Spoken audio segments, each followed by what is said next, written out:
AgweekTV. We'll talk on the hot topics in ag at the National Association of Farm Broadcasting Convention in Kansas City. How is avian influenza affecting turkey prices and supplies this Thanksgiving? As harvest wraps up, it's time for soybean growers to be thinking about a successful 2024.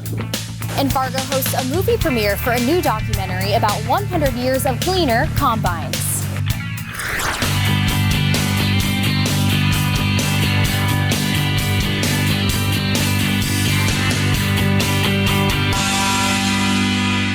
Welcome to AgweekTV. I'm Emily Beal. We're on the road this week, coming to you from the National Association of Farm Broadcasting Convention in Kansas City, Missouri. This year marks the 80th year that farm broadcasters and ag industry reps have gathered for the convention. The event features discussions about hot-button topics and how they impact the ag industry, such as sustainability efforts in the ag economy and much more. Joining me now is Jack Cornell from United Soybean Board. Jack, tell me about some of the sustainability efforts USB is currently doing. Yeah, so one of the really exciting things that we're taking is the Farmers for Soil Health program, which is a cost share program to help farmers get cover crops on their farm, but also provide technical assistance along with that. And that technical assistance is providing not only technical assistance on how to unlock that cost share, but also how to get cover crops on their farm. But then another element of this is actually creating a marketplace for farmers to sell commodities raised under certain practices. And so bringing companies along with the farmers and connecting them and really helping to access more profitability for on-farm.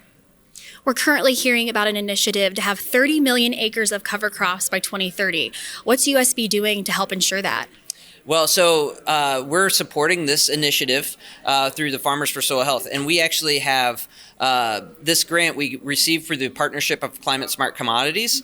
We have $95 million, and 70 million of those dollars are going for cost share for farmers, right? So it's going directly into farmers' pockets. 20 million is going towards technical assistance, so helping farmers unlock those dollars, right? And so there's going to be people to help you to access this information. And then 5 million is really to help administer, create the marketplace, create the opportunity and the platform for farmers to access this funding. And for those farmers and producers interested in this program, where can they find out more information? Yeah, farmersforsoilhealth.com. It's a very simple website, and it has all the information, and it will it will tell you who your technical advisor is. You'll have a phone number right there, and so you can call them that day. And then there's an Enroll Now button. If you feel like you can do it yourself and you don't need that much assistance, you can go on there, and it takes you directly to the platform where you can go in and put your fields in and your information. It's a very high level information, really name, address, your farm field code, and kind of some of your high level management practices, and you're in. Well, it certainly sounds like a great program. Thank you so much for joining us, Jack. All right, thank you. Jack Cornell, United Soybean Board. With Thanksgiving right around the corner, people are starting to scout for their holiday turkey. High-path avian influenza greatly impacted the turkey market in 2022. Though there has been a resurgence of HPAI in Minnesota, according to Ashley Coles, Minnesota Turkey Executive Director, the turkey market has stabilized and will be affordable for consumers.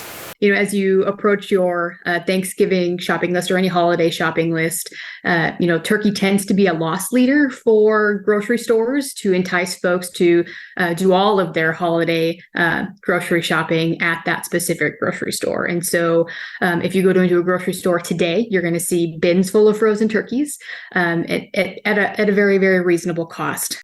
Cole says frozen turkeys are just as nutritious and advises buying one ahead of time if you have enough freezer space. There was a movie premiere in Fargo this week for a new documentary celebrating 100 years of Gleaner combines.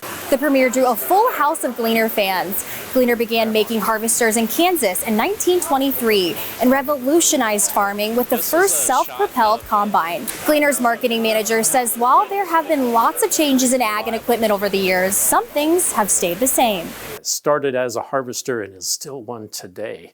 And the things that they did to bring it to life 100 years ago are the same things that we do today that still make it relevant in the industry.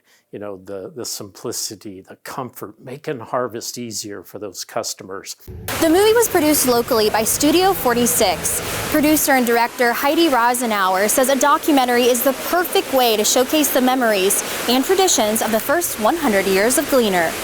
I just think it's amazing that there's a company that's still around 100 years. That's not, in this day and age, there aren't a lot of companies, and they still, build them with the same principle they did starting 100 years ago, and I think that's why people really love them. If you want to watch the documentary, you can find it on YouTube at gleanercombines.tv. Coming up on AgweekTV from Kansas City, we kick off our annual Thankful for Ag series with a town that's thankful for a new healthcare facility.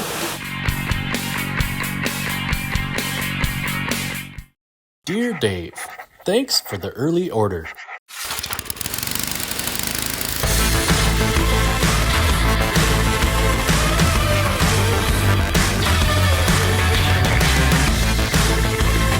A farmer's work is never done. You're not just planting a seed or harvesting a crop. You're growing a legacy. When you're up before dawn and out long past dusk, you need a banker who will work with your schedule, not the other way around. At Choice, we do banking differently, giving farmers like you time back to focus on what really matters. Choice Bank, top North Dakota Ag Bank for 10 years running, and always people first. Risk management is not just for the grains. Livestock producers, did you know you too can protect the price for your production? Livestock Risk Protection, or LRP for short, is a great tool to help you protect the price of your calves. Cattle producers can also protect their pasture and hayland from lack of rainfall with Pasture Rangeland Forage, or PRF insurance. This is a very affordable way to help producers in times of below average rainfall. Call the risk management specialist, Martinson Ag Risk Management.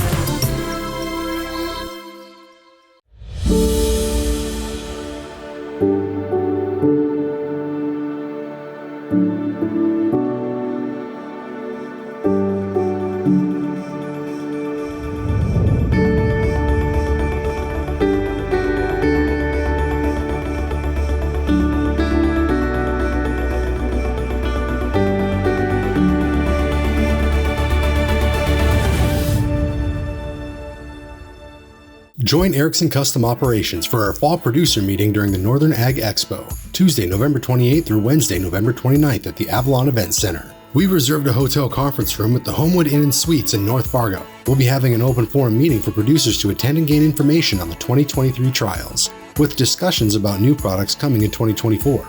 Meetings will be held Tuesday, November 28th from 8:30 a.m. to 11:30 a.m. For more information, contact Erickson Custom Operations.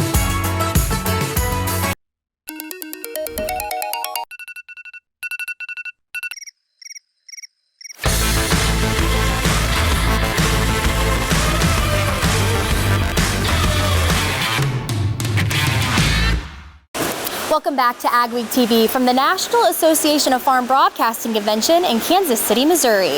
The threat of AM radio leaving vehicles is a topic of concern here at the NAFB convention. AM radio plays a vital role in rural America, especially when emergencies arise.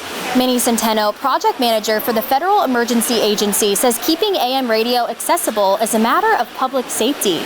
AM radio reaches more people in rural areas than any other medium, especially when there are major emergencies such as windstorms and things like earthquakes and fires. So we believe that keeping AM radios in cars and in other areas is extremely important to the American public for public safety reasons. Minnesota Senator Amy Klobuchar has been working to pass the AM in Every Vehicle Act. The act will help protect AM radio. Every year at this time, we look at some of the things that make people thankful for ag. At a time when many rural hospitals are closing, Cooperstown, North Dakota is thankful for its new state-of-the-art hospital, clinic, and long-term care center. In my opinion, I think a lot of it has to do with the teamwork environment. Stephen Barlow is a family nurse practitioner at Dakota Regional Medical Center.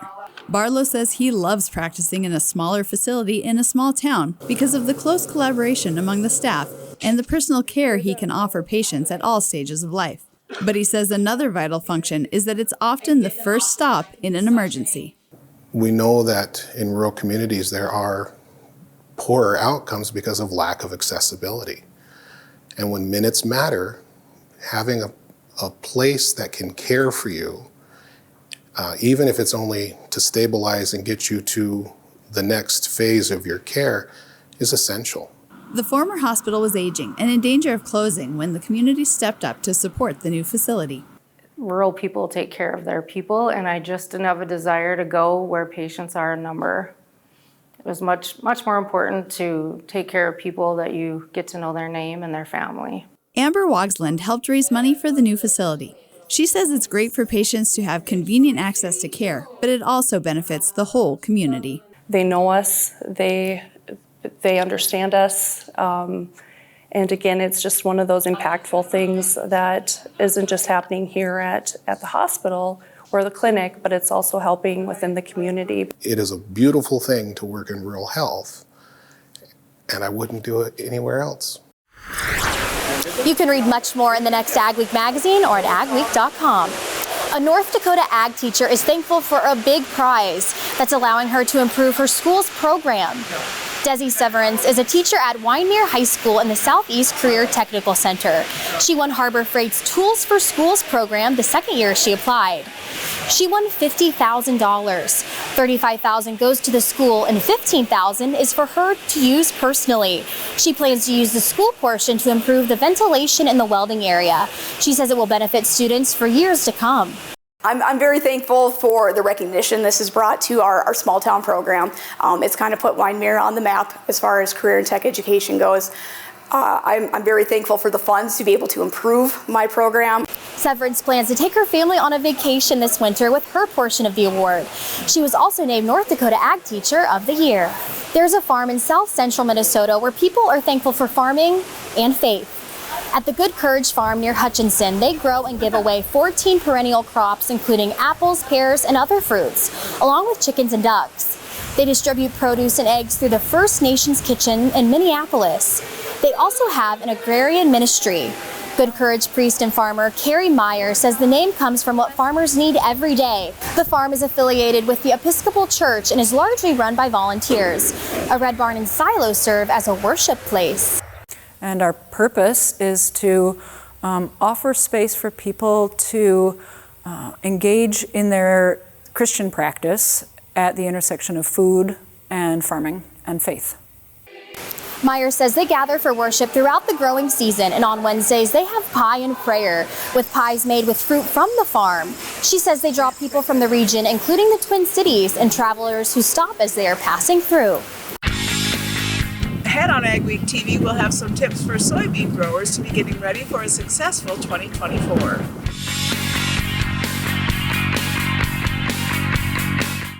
Grain handling and storage projects done efficient, reliable, and hassle-free. With the one-stop shop of advanced grain handling systems.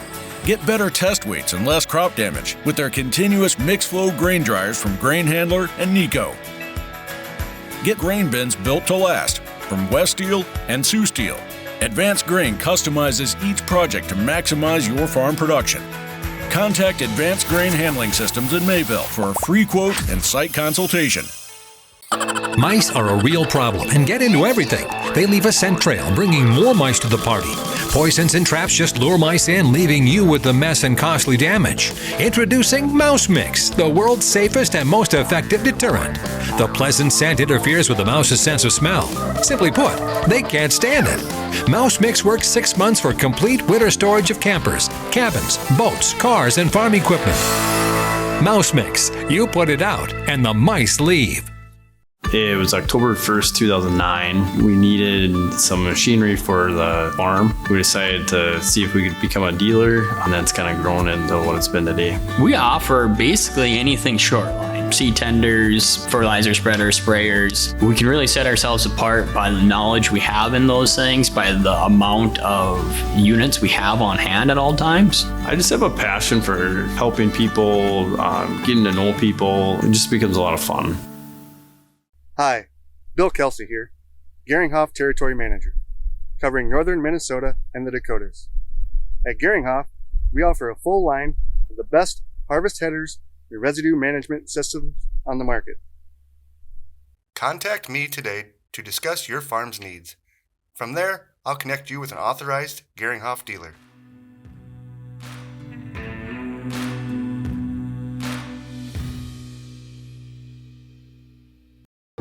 There's no easy button, no guarantees, or promises of a good year. This is farming. It's unpredictable and demanding, with long days and sometimes stressful nights. It's weathering the storms and coming out successful. Farming isn't for everyone. We thank those who make it their life, because it is for everyone. AgWeek Weather is sponsored by Bremer Bank. Connect with a banker today at bremer.com. Can the region expect these mild temperatures to stick around? Here's John with our agri-weather outlook.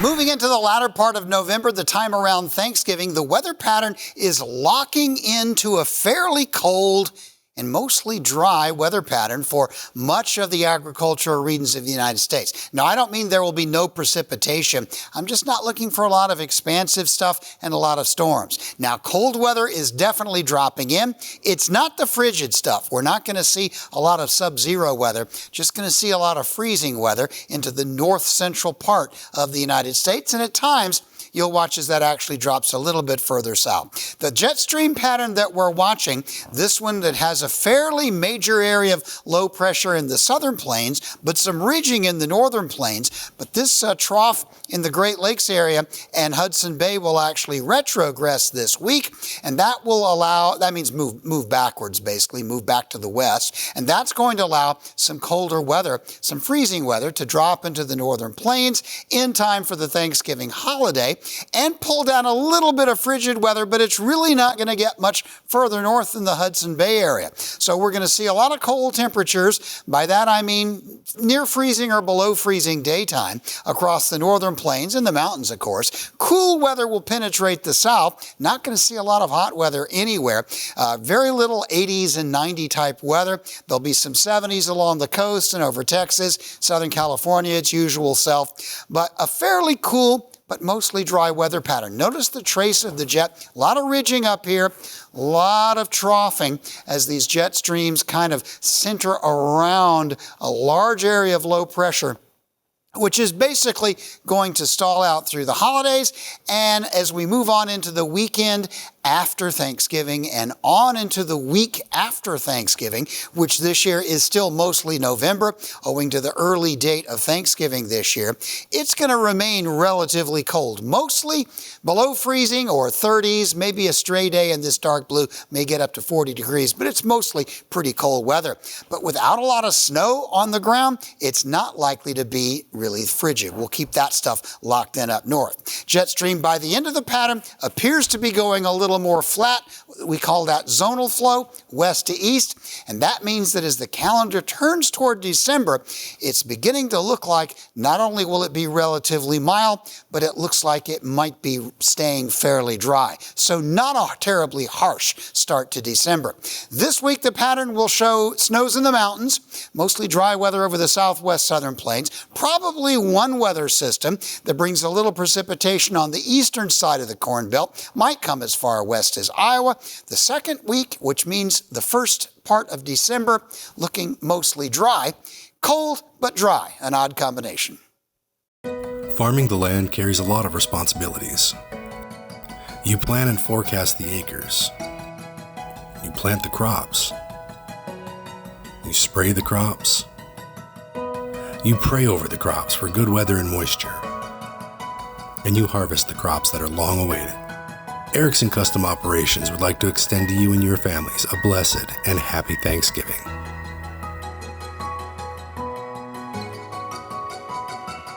Integrity, excellence, teamwork. At Titan Machinery, we take care of our team. Whether you are an experienced technician or looking to start your career, Titan has a spot for you.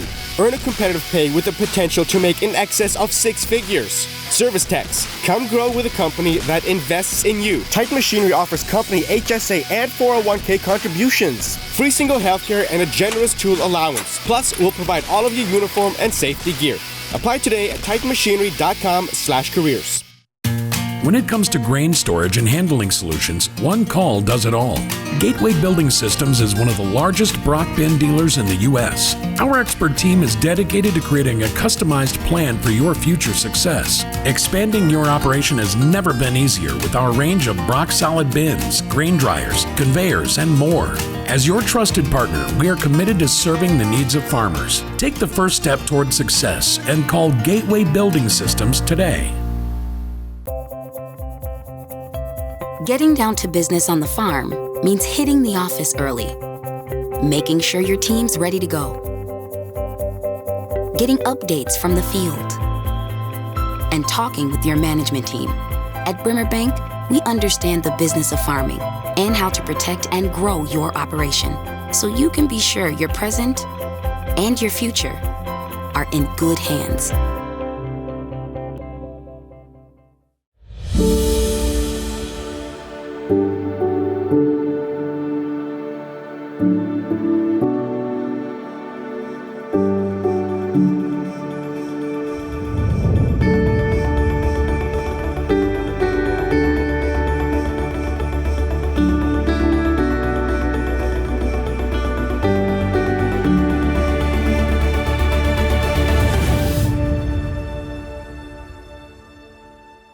AgweekTV Soy Insight, brought to you by the North Dakota Soybean Council. Harvest is no sooner finished than it's time to start thinking about next year. This year, planting started late, and many growers ended the season with tough harvest conditions for late season crops like soybeans. In this month's Soy Insight, Rose Dunn has some advice for getting a head start on next year's crop.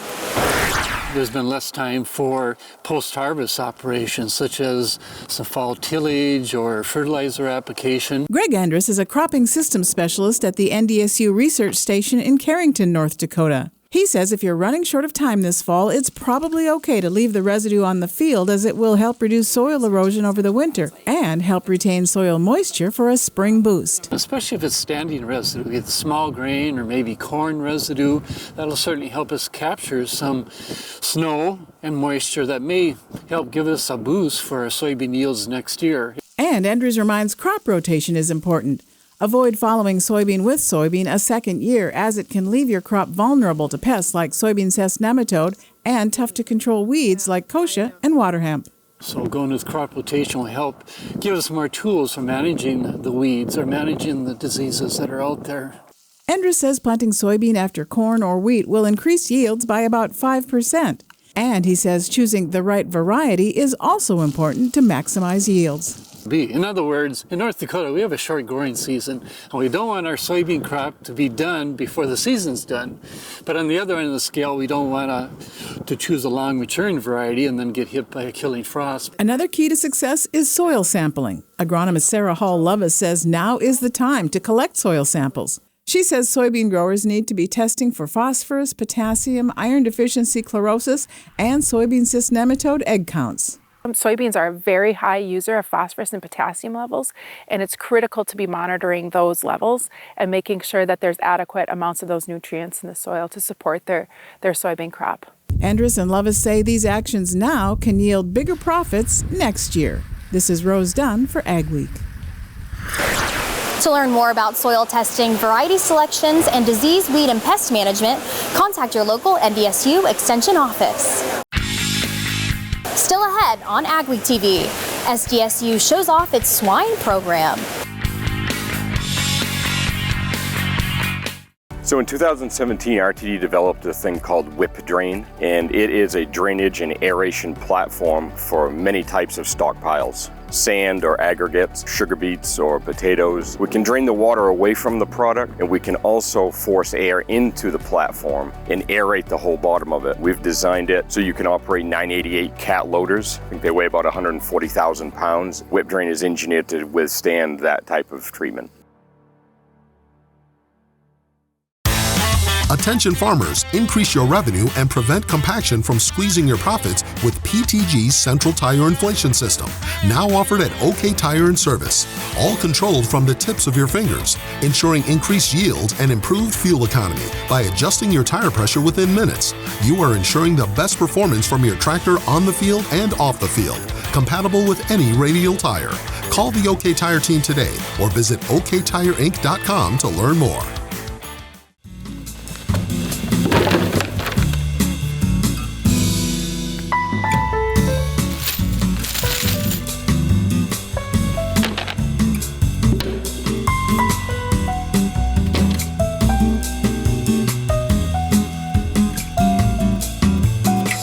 things in life are hard. That's why banking shouldn't be. Cornerstone Bank. There's no easy button, no guarantees, or promises of a good year. This is farming.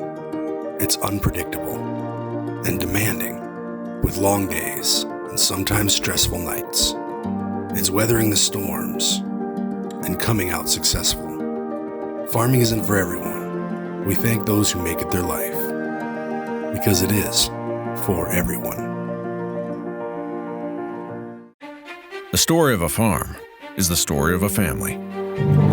From generations past to generations to come, families have raised their children on the crops that sustain our country on the same fields.